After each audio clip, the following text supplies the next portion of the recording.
the true object of education is to restore the image of God in the soul. In the beginning, God created man in his own likeness. He endowed him with noble qualities.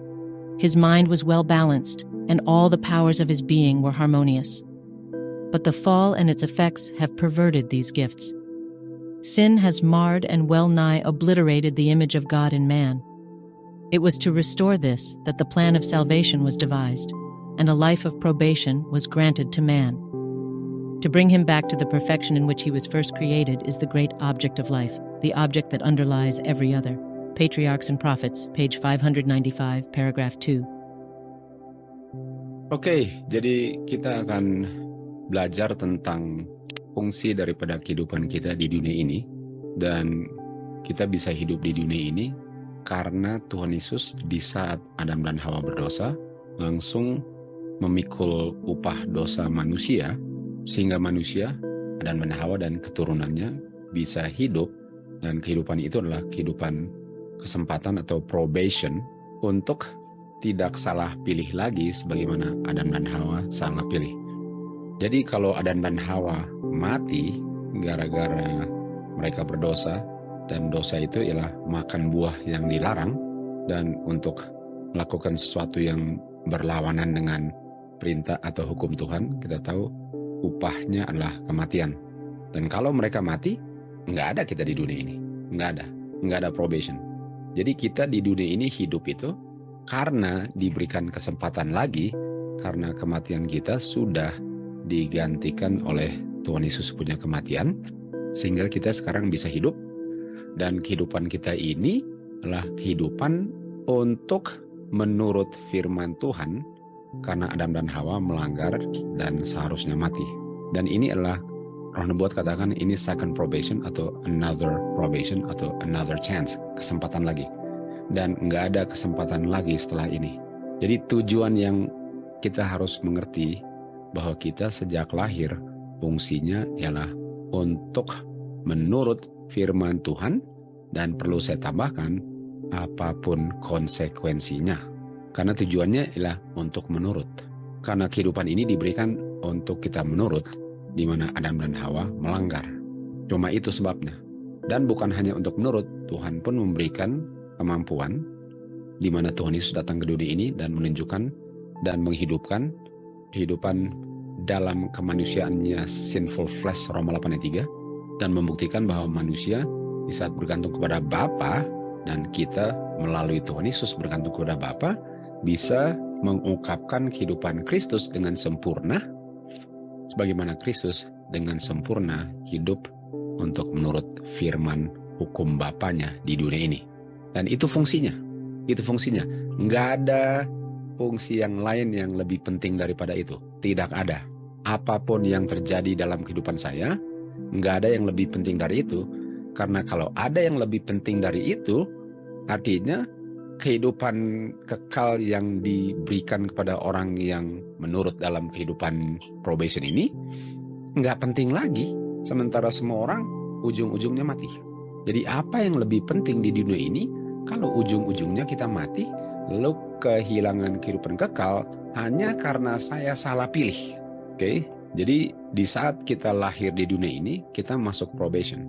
Kita langsung masuk probation, dan probation kita itu mulai waktu lahir, dan di saat kita lahir, kita sudah mulai menuju kematian. Setiap hari tubuh kita tambah lama tambah tua, dan akhirnya kita akan mati. Tapi bukan itu kehidupan yang dijanjikan sebagai kehidupan kekal.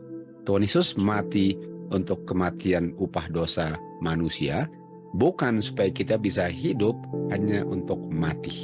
Kematian Tuhan Yesus itu supaya saya bisa hidup dan pilih yang benar, apapun konsekuensinya, tetapi dengan pilih yang benar, saya akan memperoleh kehidupan kekal kalaupun harus dibangkitkan dari kubur karena pilihannya benar. Dan pengertian ini nggak banyak orang mengerti lagi di akhir zaman. Seakan-akan di dunia inilah yang paling penting dari segala-galanya. Sementara kerajaan surga sudah dijamin walaupun kehidupan saya nggak berdasarkan firman Tuhan. Jadi kalau kehidupan saya bukan berdasarkan firman Tuhan, yang menjamin apa dan? bisa saja keanggotaan saya dalam satu denominasi, surat baptisan saya, pengakuan saya seakan-akan itu yang saya perlu pertahankan lebih daripada pilihan yang benar saya. Karena Adam dan Hawa kehilangan probation pertama dan diberikan kedua itu karena mereka pilih sesuatu yang lebih penting daripada firman Tuhan. Dan itulah patokannya. Jadi saya punya kehidupan probation ini harus berdasarkan apa yang lebih penting, firman Tuhan. Konsep kehidupan kekal, itu yang lebih penting. Walaupun sekali lagi, dengan pilih yang benar, saya bisa mati. Atau Tuhan bilang, kamu bisa tidur, lalu waktu Tuhan datang dibangkitkan. Karena itu fungsi kita hidup di dunia ini. Karena kenapa saya mau mempertahankan kehidupan yang di ujungnya nggak bisa luput semua orang mati. Sejak lahir, semua sudah dijamin akan mati, tunggu tanggal main. Mau hidup sesehat apapun, ujung-ujungnya mati. Apakah kehidupan itu yang mau dipertahankan? Nggak ada salahnya untuk hidup sehat dan hidup sampai 100 usianya. Nggak ada salahnya. Dengan catatan pilihan kehidupannya berdasarkan firman Tuhan. Tapi nggak bisa mau hidup sehat sampai umur berapapun hanya diperoleh dengan melanggar firman Tuhan. Dan dengan melanggar firman Tuhan, saya bisa hidup lebih lama lagi. Tahu-taunya di ujungnya mati juga. Jadi semua orang waktu lahir sudah menuju kubur. Nggak ada yang bisa luput dari itu. Kita lihat di Mazmur 90 ayat 10, kehidupan manusia itu average-nya rata-ratanya 70 tahun. Dan kalaupun lebih dari 70 tahun, 80 tahun dia punya average, dan itu pun sudah kehilangan tenaga dan sudah nggak seperti anak muda yang masih semangat penuh dengan tenaga kehidupannya. Setelah itu di cut off. Jadi bukan kehidupan ini yang saya perlu pertahankan. Yang saya perlu peroleh dan pertahankan adalah kehidupan kekal, hasil pilihan saya yang benar apapun konsekuensinya di jangka waktu yang diberikan kepada saya sejak saya lahir sampai saya mati. Itu yang paling penting daripada segala-galanya. Nggak ada yang lebih penting daripada itu. Karena kita mengerti kenapa kita lahir dan hidup di dunia ini.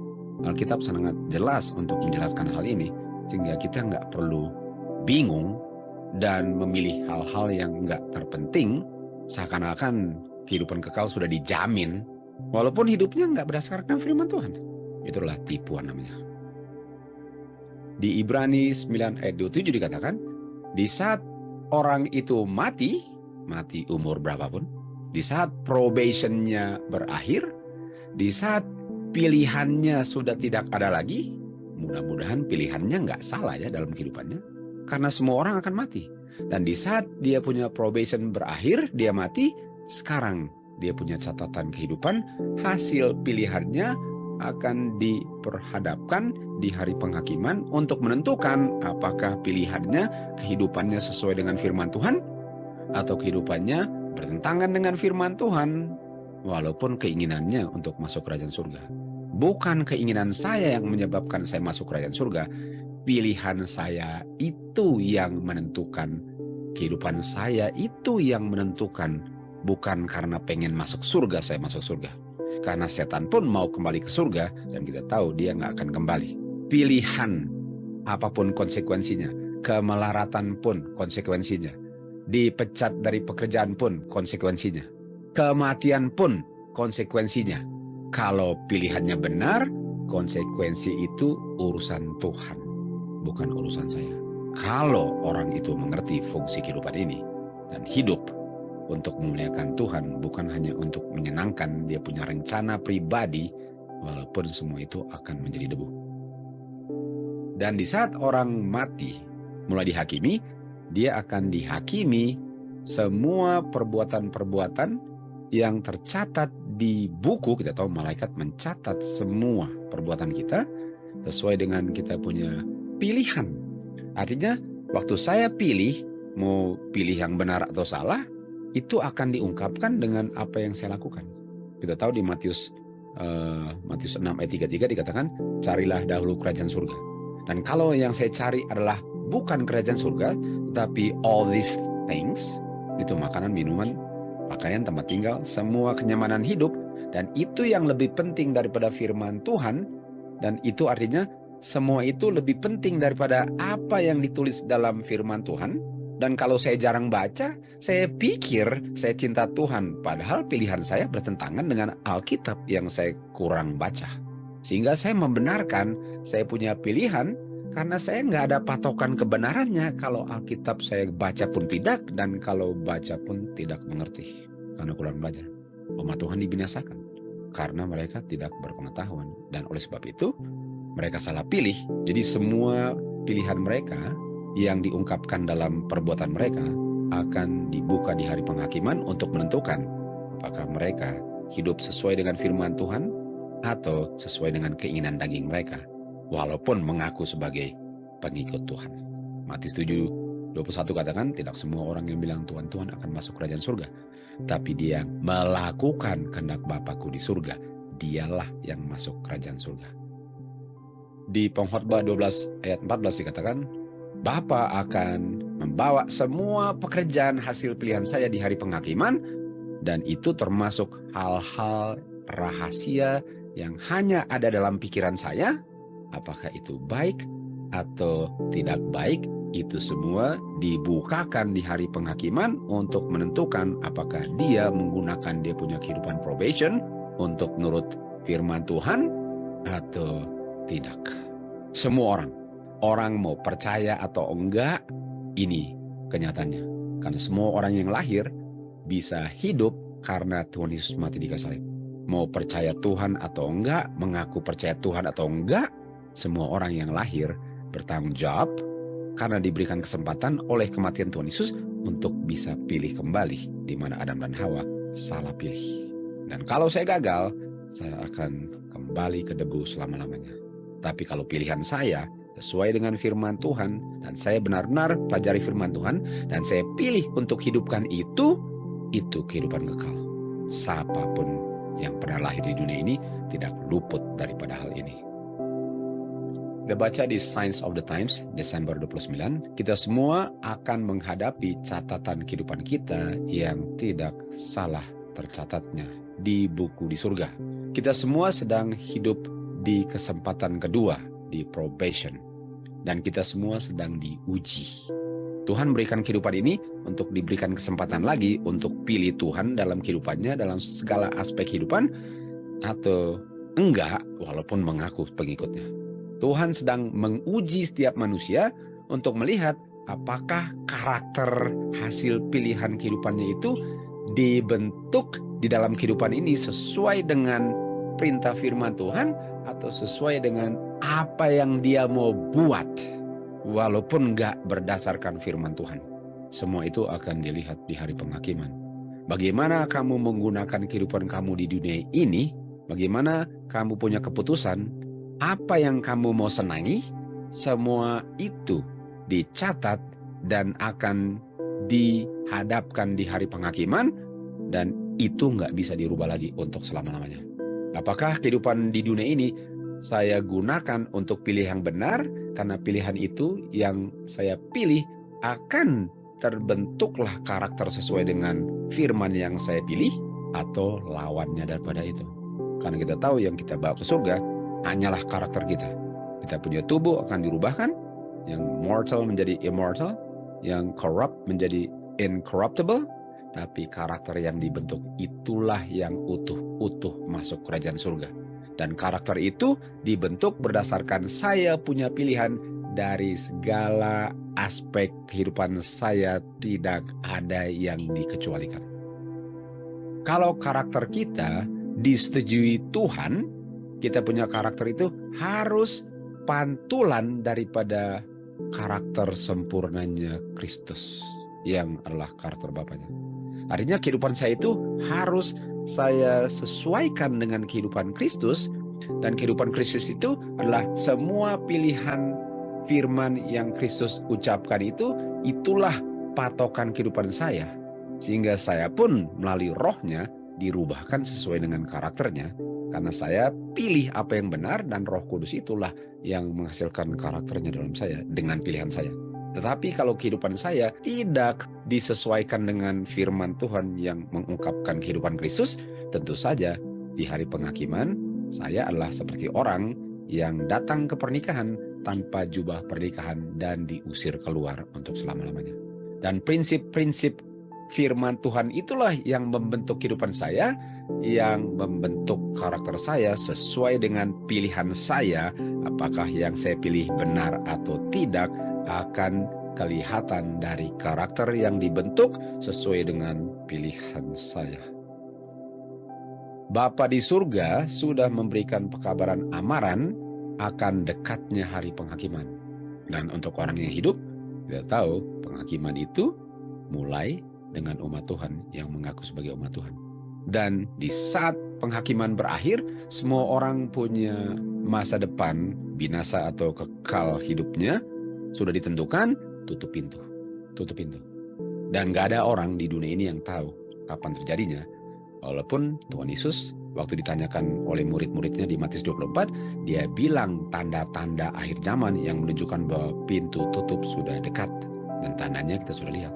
Dan kalau kita lihat di dunia ini, semuanya sangat sesuai dengan schedule nubuatan Kristus. Bahwa sudah mau tutup pintu.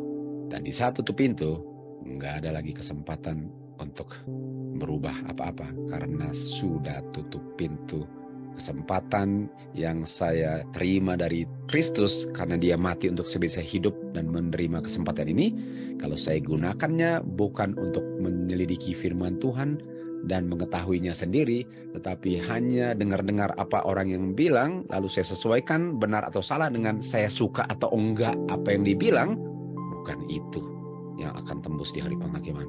Harus mengetahui sendiri dari firman Tuhan, dengan penjelasan roh nubuat testimoni dan hidup berdasarkan itu, walaupun hasil itu diolok-olok, walaupun hasil itu dibilang fanatik, walaupun hasil itu akan dibilang aneh. Bukankah semua pengikut Tuhan Yesus dibilang hal yang sama? Malahan Tuhan Yesus pun gara-gara kehidupannya selalu sesuai dengan kehendak Bapaknya mau dibunuh dan dibilang ajarannya ajaran setan. Apalagi pengikut Tuhan Yesus, khususnya di akhir zaman yang mengulang zaman Noh, akan dituduh hal yang sama oleh orang-orang yang mengaku pengikut Tuhan Yesus, tapi enggak hidup sesuai dengan firman Tuhan. Dan mereka akan bingung waktu kita mengambil keputusan berdasarkan Alkitab dan roh nubuat yang mereka miliki di dalam rumah mereka sendiri, tapi enggak pernah baca. Dan kalau baca pun enggak dihidupkan. Kalaupun mengerti waktu dibaca. Di saat penghakiman berakhir, dia yang kedapatan tidak benar, biarlah dia tidak benar untuk selama-lamanya, tutup pintu. Dia yang kotor karakternya, dia kotor selama-lamanya. Dia yang benar, dia benar selama-lamanya. Dia yang kudus, Efesus 5 ayat 27, holy, unblemished, dia akan kudus selama-lamanya. Tutup pintu, nggak ada kesempatan lagi. Dan setelah itu dia bilang apa? Lihat, aku datang dengan segera. Dan upah, yaitu kehidupan kekal, hasil pilihan, walaupun hasil pilihannya itu sangat merugikan bagi sudut pandangan dunia, orang yang tujuannya ke surga, nggak ada kerugian dunia dianggap rugi kalau hasilnya kehidupan kekal dan kehidupannya untuk please God di surga. Dan akan diberikan upah masing-masing. Kehidupan kekal bagi yang hidup sesuai dengan firman Tuhan, dan kematian kekal 1000 tahun kemudian, yaitu dikembalikan ke debu karena kesempatan disia-siakan untuk memuaskan daging dan kehendak diri. Tidak dihidupkan untuk menghargai korban yang kekal yang Bapa telah berikan melalui anaknya, tetapi digunakan untuk kepelisiran, kepuasan daging, walaupun mengaku pengikut Tuhan Yesus.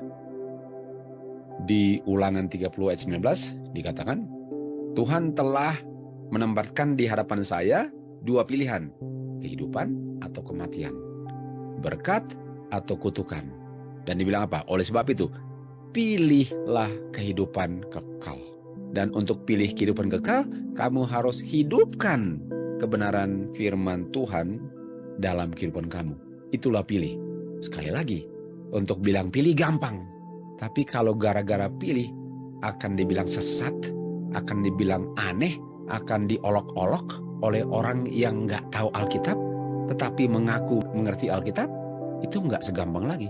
Tapi gampang untuk orang yang benar-benar mengerti dan sudah tahu bahwa kalau mau ikut Tuhan Yesus akan diolok-olok oleh orang-orang khususnya yang mengaku sebagai pengikut Tuhan Yesus, tapi hidupnya nggak sesuai dengan firman Tuhan. Sehingga pilihan Alkitab itu malahan dibilang aneh dan sesat oleh orang-orang yang mengaku sebagai pengikut Tuhan Yesus, tapi nggak hidup sesuai dengan perintah Tuhan Yesus. Pilihlah kehidupan apapun konsekuensinya. Karena kita tahu fungsi di dunia ini yang ujungnya kematian ialah sementara masih ada nafas di hidung, jangan salah pilih.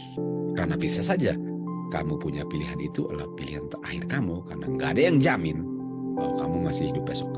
Kalaupun besok masih hidup, gunakanlah kesempatan itu untuk nggak salah pilih. Karena siapa yang tahu kapan berakhir probation kita. Orang mati berakhir probation. Orang yang hidup pun walaupun sedang hidup, bisa saja probationnya sudah tutup dan dia nggak tahu. Jangan salah pilih. Kalau benar-benar menginginkan kehidupan kekal yang sudah diberikan oleh Bapa melalui Anak, jangan salah pilih. Dan untuk pilih akan diolok-olok, akan dipecat, akan difitnah, akan dibenci keluarga, akan dibilang segala macam nama. Kenapa kita mau heran kalau Tuhan Yesus pun sudah diperlakukan lebih parah lagi daripada kita. Matius 16:25, barang siapa yang mau menyelamatkan kehidupan sementara ini dengan cara untuk kompromi kebenaran, akan kehilangan kehidupan kekalnya.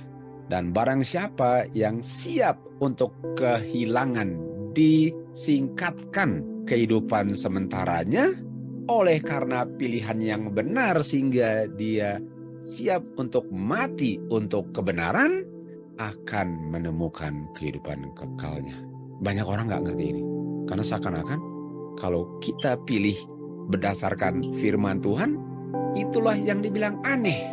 Sementara kalau kita pilih untuk kehidupan probation kita dipertahankan, itu namanya peduli.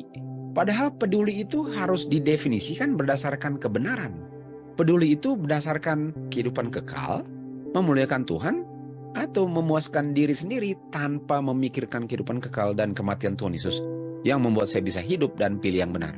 Jadi kalau saya dikasih pilihan di persimpangan jalan dan untuk bisa hidup lebih lama lagi di dunia ini, caranya hanya dengan kompromi kebenaran, saya akan pilih lebih baik mati. Karena walaupun mati, itu namanya tidur, Tuhan Yesus datang dibangkitkan dan gak pernah akan mati itu selama-lamanya. Sementara kalau saya pilih untuk kompromi kebenaran hanya untuk memperpanjang kehidupan yang sudah mau berakhir anyway, walaupun hidup sementara saja, tapi akan mati, dan waktu dibangkitkan 1000 tahun kemudian siap untuk dikembalikan ke debu. Jangan salah pilih. Harus belajar, harus mengerti. Jangan pikir karena saya mengaku sebagai umat Tuhan dan gak belajar dan gak benar-benar bisa mempertanggungjawabkan bahwa yang saya buat ini saya bisa buktikan di Alkitab. Jangan pikir bahwa kamu bikin yang benar kalau kamu gak bisa buktikan bahwa kehidupan kamu ini berdasarkan firman Tuhan tok. Dan setiap kali saya buat yang benar, jangan heran kalau disalah mengerti, diolok-olok oleh orang-orang yang mengaku sebagai pengikut Tuhan Yesus. Jangan heran. Kalau yang saya buat salah, sudah pasti orang dunia yang akan puji-puji. Di saat saya buat yang benar, jangan heran pengaku pengikut Tuhan Yesuslah yang mengolok-olok. Enggak ada yang baru di kolong langit. Lihat Sadrak, Mesak, dan Abednego. Sadrak, Mesak, dan Abednego, mereka punya kehidupan sementara di dunia ini sudah mau berakhir. Mereka masih muda. Masih anak-anak muda mereka di Babylon. Dan sudah mau berakhir probationnya, tapi mereka bisa memperpanjang probationnya dan bisa hidup sampai tua kalau mereka korbankan prinsip kebenaran mereka. Kalau mereka tunduk kepada patungnya Nebukadnezar, mereka bisa mempertahankan lebih lama lagi sedikit di dunia ini penuh dengan penderitaan kehidupan sementara mereka. Tetapi kalau mereka mau mempertahankan kebenaran, mereka tahu mereka akan dibakar hidup-hidup. Artinya mereka siap untuk mati daripada kehilangan kehidupan kekal dan tidak memuliakan Tuhan dalam nafas mereka terakhir. Oleh sebab itu mereka pilih apa? Lebih baik kita dipersingkat probationnya, karena kalau diperpanjang itu hanya dengan kompromi, lebih baik kita dibakar hidup-hidup daripada nggak dibakar hidup-hidup, dan nanti setelah 1000 tahun dibakar hidup-hidup sampai debu. Mereka nggak salah pilih. Mereka tidak salah pilih karena mereka mengerti fungsi hidup di dunia ini. Bukan untuk kepelisiran dunia, bukan untuk memuaskan daging, bukan untuk melakukan kehendak saya. Lalu firman Tuhannya pengakuan tok. Kenyataannya enggak. Matius 16:25 berdasarkan Daniel juga benar. Dia bisa mempertahankan hidupnya di dunia ini kalau dia enggak berdoa kepada Tuhan 3 kali sehari. Atau dia bisa berdoa kepada Tuhan 3 kali sehari lalu dimakan singa. Jadi gara-gara buat yang benar umat Tuhan dianiaya. Gara-gara buat yang benar umat Tuhan akan mati. Gara-gara pilih yang benar, gara-gara mau memuliakan Tuhan, gara-gara tertarik dengan kehidupan kekal dan mengungkapkan pilihan yang benar, kita bisa dengan segera berakhir kehidupan di dunia ini. Apakah Daniel peduli sama itu? Sama sekali tidak. Karena di dunia ini tujuan kita ialah untuk memperoleh kehidupan yang kekal, kesempatan yang diberikan terakhir kali kepada manusia, dan tidak menyia-nyiakannya. Dengan pilih yang benar, kematian itu cuma tidur. Dan waktu bangkit, waktu dibangunkan, kehidupan kekal adalah hasil daripada pilihan yang gak salah. Walaupun dunia bilang itu salah. Walaupun dunia bilang itu mati sia-sia. Walaupun dunia bilang itu mati konyol. Salah. Itu kata-kata orang yang gak ngerti firman Tuhan. Kematian daripada tidak menghormati Tuhan. Lebih baik mati daripada melanggar hukum Tuhan adalah moto setiap orang Kristen yang murni, bukan pengakuan saja. Karena orang Kristen pengakuan lebih utama melanggar hukum Tuhan supaya nggak mati di dunia ini, supaya nggak diolok-olok, supaya masih mempertahankan pekerjaan, supaya tidak dibilang fanatik, supaya tidak dibilang aneh. Saya nggak mau mati. Kalau sudah tua bolehlah, tapi masih muda nggak mau. Dan kalau hidup hanya dengan melanggar hukum Tuhan, artinya saya jual saya punya kehidupan kekal hanya untuk kehidupan sepanggal sisa di bumi ini. Itu nggak bijaksananya, bukan main. Itu nggak rencana keselamatan dimengerti. Itu namanya cari dan akan temukan kematian kekal. Tuhan Yesus di padang belantara untuk menurut kepada Bapaknya. Dan dia nggak akan memperoleh makanan dengan mengikuti anjuran setan. Di hadapan semesta alam, Tuhan Yesus memberikan kesaksian bahwa untuk tinggalkan prinsip kebenaran Bapaknya dan tidak mau melakukan kehendak Bapaknya, itu lebih penting daripada penderitaan lapar atau bencana alam apapun yang dia akan alami dengan pilih yang benar. Artinya, yang Tuhan Yesus ajarkan di padang belantara, apapun konsekuensi kamu di dunia ini karena pilih yang benar, itu tidak separah dibandingkan kalau kamu kompromi kebenaran dan tidak memuliakan Tuhan, tidak menghargai kehidupan yang diberikan di probation ini, dan kehilangan kehidupan kekal yang sudah diberikan melalui korban yang kekal ini. Dan kamu tidak menghargainya. Untuk menderita apapun karena pilih yang benar, itu enggak ada apa-apanya dibandingkan dengan saya menyangkal kebenaran hanya untuk memperoleh mangkok makanan lentils yang merah yang diinginkan oleh Esau waktu dia menjual dia punya hak sulung. Lebih mementingkan dia punya hal jasmani yang hanya memberikan kepuasan sangat sementara dan menjual kehidupan kekal yang bukan main, enggak ada kata sementaranya. Lukas 22 ayat 42 Tuhan bilang, bukan kehendakku tetapi kehendakmu lah Bapa. Dan kehendakmu itu ialah sesuai dengan apa yang kita pelajari. Nggak bisa saya bilang kehendakmu kalau saya nggak belajar firman Tuhan. Dari mana saya mau tahu apa yang benar? Dari mana saya tahu apa yang benar? Kalau yang benar orang bilang, saya nggak pernah belajar sendiri. Saya nggak pernah benar-benar sungguh-sungguh mempelajari sendiri, lalu mau bilang itu benar. Nggak bisa. Hanya bisa lakukan ini kalau mengerti semua ini. Makanya umat Tuhan akan dibinasakan karena nggak berpengetahuan. Karena umat Tuhan telah menolak pengetahuan. Tuhan bilang, aku pun akan menolak engkau dan keturunanmu. Matius 7:21, tidak semua orang yang mengatakan Tuhan, Tuhan akan masuk kerajaan surga, tetapi dia yang melakukan kehendak Bapakku. Tadi Tuhan bilang apa? Bukan kehendakku, tapi kehendakmu. Dan hanya yang melakukan kehendak Bapa lah yang akan masuk kerajaan surga. Jadi saya harus tanya, apakah yang saya lakukan sesuai dengan kehendak Bapa? Nomor satu, tahu nggak apa kehendak Bapa? Atau itu kehendak saya, lalu saya pakaiin label kehendak Tuhan walaupun enggak. Biarpun saya bilang Tuhan, Tuhan, apa gunanya kalau saya nggak lakukan apa kehendak Bapa yang sudah sangat jelas diungkapkan di dalam firman-Nya yang saya jarang atau baca pun tidak. Nggak bisa itu.